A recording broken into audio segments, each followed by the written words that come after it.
नमस्कार दोस्तों, हम लेकर आ चुके हैं आप लोगों के लिए 20 मिनट में शाम की 50 ताज़ा और बड़ी खबरें। बताएंगे दोस्तों आखिरकार क्यों जो है यहाँ पर बीजेपी के ऊपर जमकर गरजे राहुल गांधी। राहुल ने बता दिया बीजेपी को नफरत का बाजारी। जी हाँ, नफरत के बाजार में खोलेंगे मोहब्बत की दुकान। आखिरकार क्यों दोस्तों हमास और इसराइल की जंग के बीच में दोस्तों हो गया घमासान। जी हाँ, आपको बताते चले कई सैनिकों को हमास ने किया खदेड़ कर बाहर। क्यों आखिरकार दोस्तों बीजेपी ने फिर से, आप समझिए, वही सब कुछ चुनाव आयोग से करवाया जो कभी दोस्तों उद्धव ठाकरे के साथ हुआ था। अब शरद पवार की असली जो वो है दोस्तों पार्टी, उसको आपको बताते चले अजीत पवार को दे दिया। कहा ये है इसके असली वो। अब आप समझिए इलेक्शन कमीशन किस तरीके से बेईमानी पर उतर आया है। और आखिरकार क्यों दोस्तों प्रधानमंत्री नरेंद्र मोदी के ऊपर जमकर भड़की आम आदमी पार्टी। केजरीवाल बोले नहीं डरते हम बीजेपी से। तमाम मुद्दों पर होगी बात दोस्तों। लेकिन उससे पहले अगर आपने अब तक हमारे चैनल को सब्सक्राइब नहीं किया है जल्दी से कर लीजिए। पास में घंटी आएगी, इसको भी दबाइए ताकि हर वीडियो की अपडेट आप तक पहुंच पाए। दरअसल दोस्तों आपको बताते चले फिलहाल बीजेपी को लगा बड़ा झटका। जी हाँ, आपको बताते चले दोस्तों यूनिफॉर्म सिविल कोड के ऊपर घिरी बीजेपी। आदिवासी भी उतर गए अब सड़कों पर। दरअसल दोस्तों मोदी सरकार के लिए यूनिफॉर्म यूसीसी लाना इतना महंगा पड़ेगा जितना आप सोच भी नहीं सकते। हर धर्म को समझाना दोस्तों, और हर धर्म के आप समझिए अलग अलग कायदे कानून होते हैं। अलग हर धर्म का दोस्तों अलग अपना एक वो होता है। किसी में पूजा होती है, किसी में दुआ की जाती है, किसी में कुछ और वो है दोस्तों रिलीजन्स में। लेकिन यहाँ पर रिलीजन्स कास्ट को लेकर मोदी सरकार ने सबसे बड़ी गलती कर दी है। ओवैसी ने इसको सिर्फ बीजेपी का ढोंग बताया है। ओवैसी ने कहा कि बीजेपी यूनिफॉर्म सिविल कोड के नाम पर सिर्फ मुसलमानों को टारगेट कर रही है और उन तमाम धर्मों को दोस्तों जो कहीं जैन हैं या फिर ईसाई हैं दोस्तों या फिर सिख हैं। सबके धर्म अपने अपने धर्म होते हैं दोस्तों और अपने रूल रेगुलेशंस होते हैं। लेकिन बीजेपी सबको एक सांचे में ढालना चाहती है जो कि लगभग नामुमकिन है। ओवैसी ने इसको सिर्फ राजनीतिक करार दिया है। आपको बता दें चले दोस्तों फिलहाल बीजेपी के ऊपर जमकर गरजे आम आदमी पार्टी अरविंद केजरीवाल। केजरीवाल बोले हमारे पीए के घर पर 16 घंटे तक रेड मारने के बाद भी बीजेपी के हाथ खाली। दरअसल दोस्तों केजरीवाल ने कहा कि ये गुंडागर्दी नहीं बीजेपी की तो फिर क्या है। केजरीवाल ने कहा कि 16 घंटे तक मेरे पीए के घर पर जो है यहाँ पर रेड मारी गई। उन्होंने कहा कि 23 अफसर जो है वो मेरे पीए के घर पहुँचे। उनके घर पर कुछ एक पैसा कोई ज्वेलरी दोस्तों और ना ही जो है यहाँ पर कोई भी डॉक्यूमेंट्स मिले किसी प्रॉपर्टी के। उन्होंने कहा कि जो भी ये कर रही है ईडी, ये उसका बहुत पुराना दाव है। मनीष सिसोदिया के साथ भी यही किया गया। उन्होंने कहा कि सिसोदिया के घर पर भी जब रेड मारी थी ना एक पैसा मिला, न प्रॉपर्टी के कागजात मिले, ना ही दोस्तों कोई जेवरात मिले। और यही कारण दोस्तों जो यही सत्येंद्र जैन के साथ हुआ था। आम आदमी पार्टी ने इसको गुंडागर्दी करार दिया और कहा ये मोदी सरकार की गुंडागर्दी है। आपको बता दें चले दोस्तों फिलहाल हमास ने इजराइल के कई सैनिकों को खदेड़ कर किया बाहर। जी हाँ, इजराइल के सामने फिर से दोस्तों मजबूत दिखा हमास। दरअसल आपको बताते चले हमास ने इजराइल के कई सैनिकों को खदेड़ कर बाहर कर दिया। साफ दिखाई दे रहा है दोस्तों कि हमास इजराइल की जंग के बीच में हमास के ऊपर 10 गुना भारी पड़ता हुआ नजर आ रहा है। हमास इजराइल के ऊपर, इजराइल के उसने सैनिकों को फिर से एक बार खदेड़ कर बाहर निकाल दिया। साफ दिखाई दे रहा है दोस्तों इजराइल और हमास की इस जंग के बीच में इजराइल के परखच्चे उड़ गए। खास कर दोस्तों जो एक मजबूत चीज़ हमें देखने को मिल रही है वो ये है दोस्तों कि फ़िलहाल हमास जो है वो टिक नहीं पा रहा है हमास के आगे इजराइल। और इसीलिए हमास ने अब इजराइल को एक बार फिर से खदेड़ कर निकाल दिया है। आपको बता दें चले दोस्तों फिलहाल राहुल गांधी का बीजेपी के ऊपर बड़ा हमला। राहुल गांधी बोले बीजेपी सिर्फ देश में नफरत फैला रही है और नफरत के अलावा कुछ नहीं फैलाती। उन्होंने कहा कि बीजेपी को सिर्फ झूठ से प्यार है। बीजेपी ने पिछले 10 सालों में कुछ नहीं किया। इस देश की जनता आपको सत्ता से बाहर कर देगी। राहुल गांधी ने कहा कि बीजेपी के सारे दावे जनता झूठे साबित कर देगी। दरअसल दोस्तों बीजेपी अब एक माहौल बनाने में जुट गई है। माहौल क्यों बनाती है बीजेपी दोस्तों, और इसमें वो मास्टरमाइंड है। इस बात को तो मानना पड़ेगा कि बीजेपी माहौल बनाने में दोस्तों मास्टरमाइंड है ताकि जनता निराश हो जाए और पहले ये मान ले कि भैया अब तो बीजेपी जीत रही है। क्या है दोस्तों बीजेपी एक माहौल बना लेती है और लोगों को ये समझाती है कि देखो अब तो हम 400 पार होने वाले हैं, तमाम लोग हमारे साथ आ रहे हैं, हमारे पास सारी पावर है, अब तो हम ही चुनाव जीत रहे हैं। ताकि दोस्तों जो वोटर्स हैं वोट डालने वाले वो निराश हो जाएं और जो बैठ जाएं कि यार अब तो बीजेपी आएगी। लेकिन दोस्तों इसका एक अपोजिट अगर हम पॉइंट देखें तो वो ये है कि जनता को ये सोचना चाहिए कि हम एक मत में कांग्रेस को एक एक वोट दें, ताकि दोस्तों कांग्रेस सत्ता में आ पाए। और यही कारण है जो बीजेपी पहले से ही माहौल बना रही है। आप सोचिए अगर वो इतनी पावरफुल होती तो उसे ये कहने की ज़रूरत ही क्या थी कि हम तो जीत रहे हैं और अब माहौल बन गया है, 400 लाएंगे अब की बार। जाहिर सी बात है अगर आपने ईवीएम में सेटिंग की होगी तो एक अलग बात है, लेकिन यहाँ तो आप जनता को बरगलाने का काम कर रहा हो। आपको बता दें चले दोस्तों, आखिरकार अजित पवार के साथ दोस्तों वही हुआ जो दोस्तों शिंदे गुट को दिया मिला था। दरअसल दोस्तों एनसीपी के असली मालिक शरद पवार हैं, ये सब जानते हैं, शरद पवार की ही पार्टी है। लेकिन दोस्तों चुनाव आयोग मोदी सरकार के नाम की अब पायल पहन बैठा है अपने पैरों में।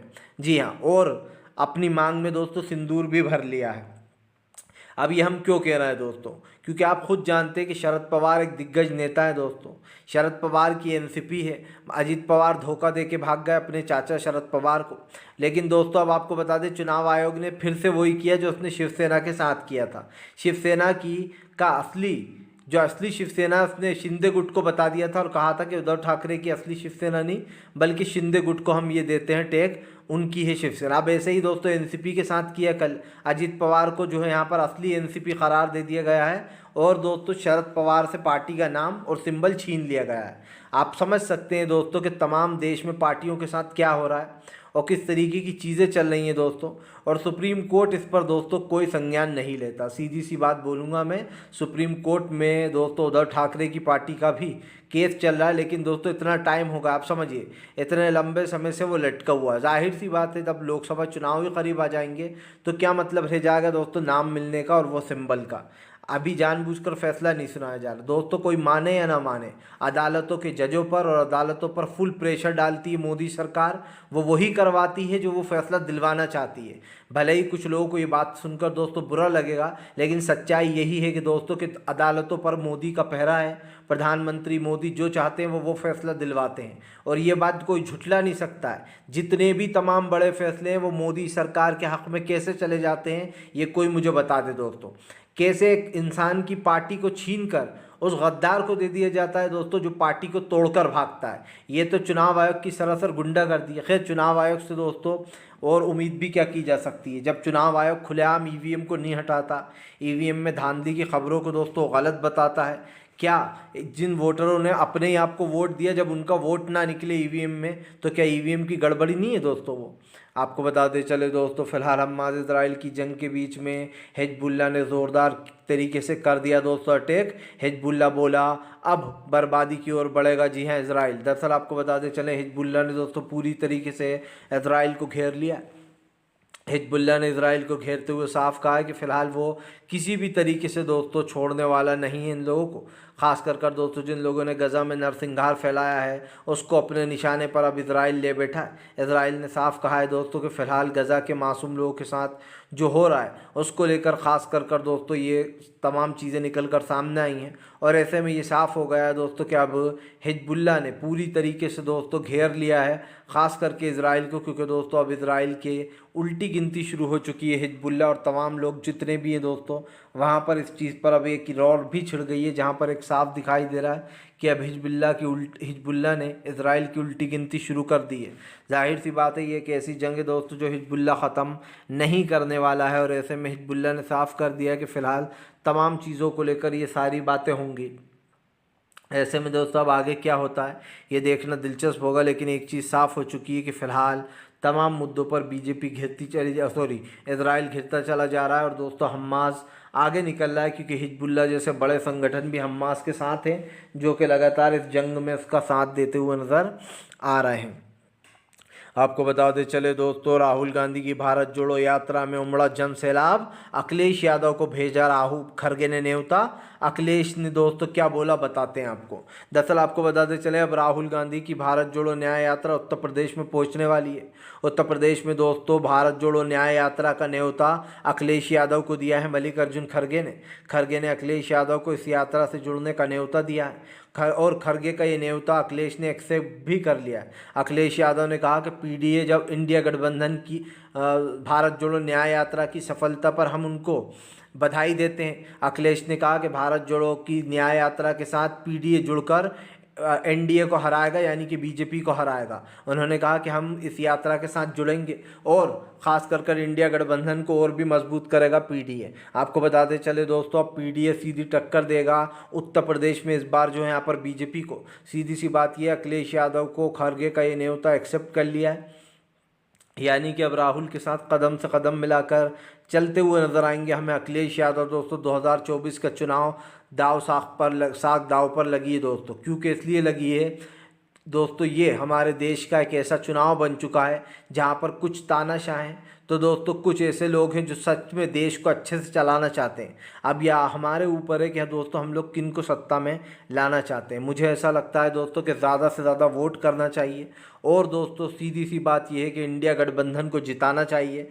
क्योंकि दोस्तों एक तरफ नरेंद्र मोदी हैं जो देश के साथ सौतेला व्यवहार कर रहा है। खास करके सौतेला इसलिए बोल रहा हूँ कि दोस्तों देश को ज़ातों में बांटा जा रहा है, कास्ट में बांटा जा रहा है, हिंदू मुसलमान सिख ईसाई सबको एक दूसरे से लड़वाया जा रहा है। और यही कारण है दोस्तों, जो ऐसी राजनीति से अच्छी वो है जो देश हमारा शांति से प्यार से चले, जो पहले कांग्रेस के समय में था। कांग्रेस ने कभी हिंदू मुसलमान नहीं करवाया दोस्तों। हमेशा जब कांग्रेस की सरकार रहती थी और दंगे होते थे, उन दंगों के आरोप भी बीजेपी पर ही लगते थे कि बीजेपी ने ही वो दंगे कराएं, क्योंकि माना जाता है बीजेपी दंगों की मास्टरमाइंड है।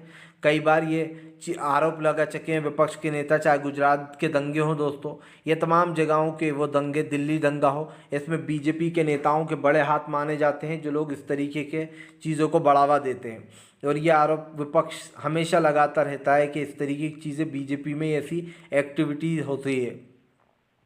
आपको बताते चले दोस्तों, फिलहाल गौरव गोगोई के सवाल पर प्रधानमंत्री के छूटे पसीने, गौरव गोगोई बन गए सोशल मीडिया के हीरो। दरअसल दोस्तों लोगों ने कहा कि अब समझ में आ गया कि प्रधानमंत्री लाइव कॉन्फ्रेंस क्यों नहीं करते, क्योंकि वहाँ पर ऐसे पत्रकार आएंगे दोस्तों जो कि गोदी पत्रकारों से अलग होंगे और गोदी पत्रकारों से अलग सवाल भी होंगे उनके। वो तो तीखे सवाल पूछेंगे कि अब तक आपने क्या किया, किन लोगों को नौकरियां दी, क्यों देश में गरीबी महंगाई बढ़ती चली जा रही है, क्यों भुखमरी पर हमारा देश पिछड़ रहा है, क्यों देश में हिंदू मुसलमान आपने इतना करा दिया। इसीलिए दोस्तों प्रधानमंत्री ना कोई इंटरव्यू देते किसी पत्रकार को, ना ही दोस्तों वो कोई लाइव कॉन्फ्रेंस करते हैं। दरअसल दोस्तों जब प्रधानमंत्री पार्लियामेंट में खड़े होकर भाषण दे रहे थे और कह रहे थे कि कांग्रेस ने परिवारवाद फैलाया है, अपने परिवारों के 15-15, 10-10 लोगों को भर रखा है, तो दोस्तों आप समझिए गौरव गोगोई बीच में बोल पड़े प्रधानमंत्री के भाषण में। गौरव गोगोई ने सीधा सवाल करा कि रक्षा मंत्री राजनाथ क्या हैं, अमित शाह का बेटा जय शाह क्या कर रहा है फिर आपकी पार्टी में, रक्षा मंत्री राजनाथ का बेटा पंकज राजनाथ क्या कर रहा है आपकी पार्टी में, और जो तो आप समझिए कैलाश विजयवर्गीय का बेटा क्या कर रहा है, अनुराग ठाकुर आपकी पार्टी में क्या कर रहा है, उनके पिताजी भी बीजेपी में थे, सिंधिया आपकी पार्टी में क्या कर रहा है, उनका बेटा भी आ गया बीजेपी में। तमाम दोस्तों जितने भी बीजेपी के बड़े नेता हैं, चाहे टेनी मिश्रा हो, तमाम लोग जितने भी हैं उनके दोस्तों बेटे भी पार्टियों में हैं, बाप भी पार्टी में थे, बहू भी पार्टी में है, तमाम लोगों को अपनी बीजेपी में भर रखा है। तो प्रधानमंत्री को दोस्तों शर्म आना चाहिए, उन्हें शर्म आना चाहिए कि वो पार्लियामेंट में खड़े होकर परिवारवाद की बात करते हैं। जाहिर सी बात है खुद की पार्टी में तो परिवारवाद भरा पड़ा है और दूसरों की दोस्तों कहते हैं ना कि खुद के कुर्ते में 56 छेद हैं, लेकिन सामने वाले की कुर्ते में एक जो छेद है वो दिखाई दे रहा है आपको।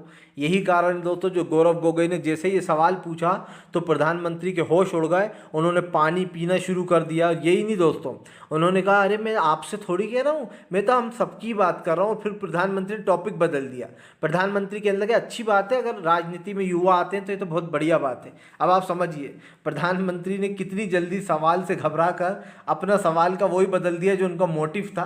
क्योंकि जब गौरव गोगोई ने भरी सभा में कह दिया कि अरे आप क्यों गिना रहा हो, आप अपनी पार्टी के लोगों को, मैं नाम गिराता हूँ, जिसके बाद प्रधानमंत्री ने दोस्तों सोचा कि यहाँ तो हमारी पोल खुल रही है भैया, हमारे ही लोग परिवारवाद में घिरे हुए हैं तो हम दूसरों पर उंगली उठा रहे हैं। आपको बता दें चले दोस्तों फिलहाल एक बार फिर से जो है यहाँ पर बीजेपी के ऊपर गिरने वाली है गाज। जी हाँ, आपको बता दें चले अब एनसीपी जाएगी सुप्रीम कोर्ट अजित पवार के खिलाफ। आपको बता दें चले दोस्तों दरअसल इलेक्शन कमीशन ने फिर से वही किया है। दरअसल दोस्तों इसमें इलेक्शन कमीशन की गलती क्या है, इलेक्शन कमीशन को पता है कि वो जो भी बीजेपी कहेगी उसे वही करना है, और दोस्तों उसे ये भी पता है कि हमारे ऊपर कोई कुछ नहीं करने वाला। सुप्रीम कोर्ट हो या हाई कोर्ट हो, सब पर मोदी सरकार का दबाव है दोस्तों। वरना आप समझिए अब तक उद्धव ठाकरे का जो पार्टी का नाम है शिवसेना और सिंबल, वो वापस उद्धव को मिल नहीं जाता। आप समझिए, अगर बाई चांस दोस्तों सुप्रीम कोर्ट ने न्याय कर भी दिया तो वो न्याय दोस्तों कब होगा मैं आपको बता दूं, लोकसभा चुनाव के बाद होगा। अगर बाई चांस कह रहा हूँ वो भी मैं दोस्तों, अगर बाई चांस हो भी गया फैसला और सुप्रीम कोर्ट ने बोल भी दिया, क्योंकि दोस्तों फैसले का वक्त वगैरह सब बीजेपी तय करती है। बीजेपी अपने फ़ायदे के हिसाब से फैसले तय करवाती है, उसको कब क्या बुलवाना है, कब किससे क्या करवाना है।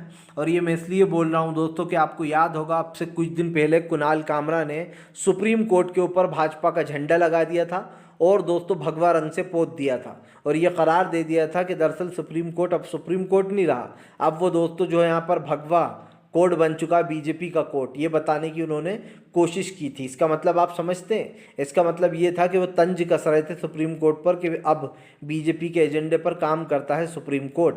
और दोस्तों आप समझिए, जजों पर दबाव डालकर बीजेपी ने कई बार कई लोगों के ट्रांसफ़र कराए हैं। याद कीजिए, जब एनआरसी की दोस्तों वो चल रही थी सुनवाई, तो मुरलीधरन जो वहाँ के वो थे जज, उन्होंने फटकार लगाते हुए बीजेपी को कहा था कि आप अपना काम करें, हमें अपना काम करने दें। इसके बाद दूसरे दिन ही उनका ट्रांसफ़र करवा दिया गया था, जिसका मतलब आप समझ सकते हैं कि अगर कोई सच्चाई की आवाज़ उठाने की कोशिश करता है मोदी सरकार के ख़िलाफ़, तो या तो उसका ट्रांसफ़र हो जाता है दोस्तों, या फिर उसको निकाल दिया जाता है। आपको बता दें चले दोस्तों, फ़िलहाल हमास इजराइल की जंग के बीच में दोस्तों हूतीस के ज़ोरदार अटैकों से घबराया इजराइल दोस्तों लाल सागर का बिज़नेस पूरी तरीके से हो गया है ठप।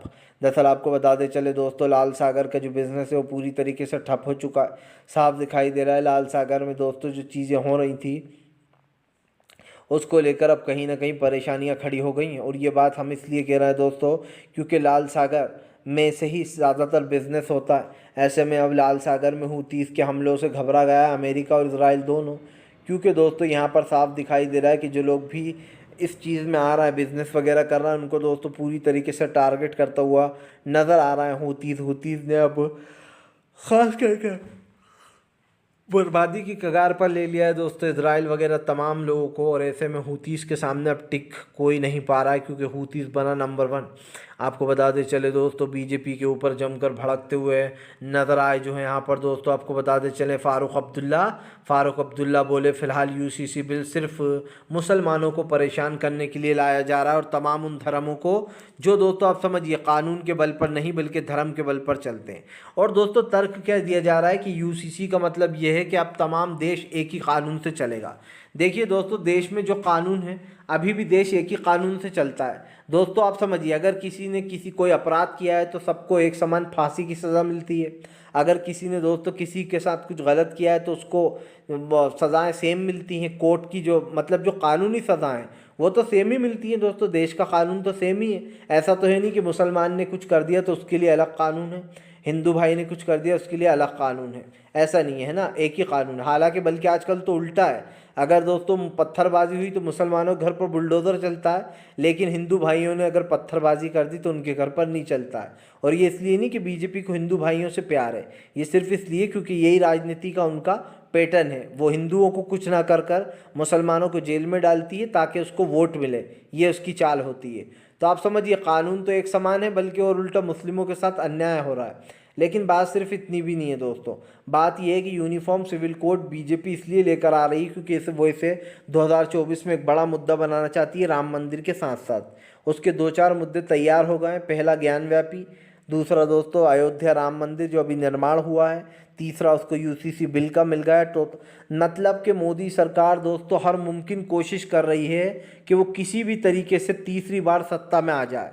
वो दोस्तों आप समझिए, तीसरी बार मोदी सत्ता में आने के लिए इतने बेकरार हैं दोस्तों कि वो चारों तरफ से तमाम विपक्ष को घेर रहा है, इंडिया गठबंधन को घेर रहा है। आप देख लीजिए, विपक्ष के घरों पर ईडी की रेड हो रही है, राम मंदिर का उद्घाटन करा दिया गया, यूसीसी बिल लेकर आ गई मोदी सरकार, तमाम विपक्ष को परेशान किया जा रहा है और पार्टियों को तोड़ा जा रहा है, दूसरी पार्टी के नामों को छीना जा रहा है ताकि लोग असली नाम समझ के उन पार्टियों को वोट दें। तब आप समझ सकते हैं कि हर तरफ से मोदी सरकार अपना आने का रास्ता खोल रही है ताकि उसको दोस्तों कोई भी रिस्क नहीं लेना है कि वो 2024 में वापस ना आ पाए। लेकिन साफ दिखाई दे रहा है दोस्तों, जहाँ पर ओवर कॉन्फिडेंस आ जाता है ना लोगों में, वहीं से उनकी हार की शुरुआत होती है, जिन लोगों को लगता है। फिलहाल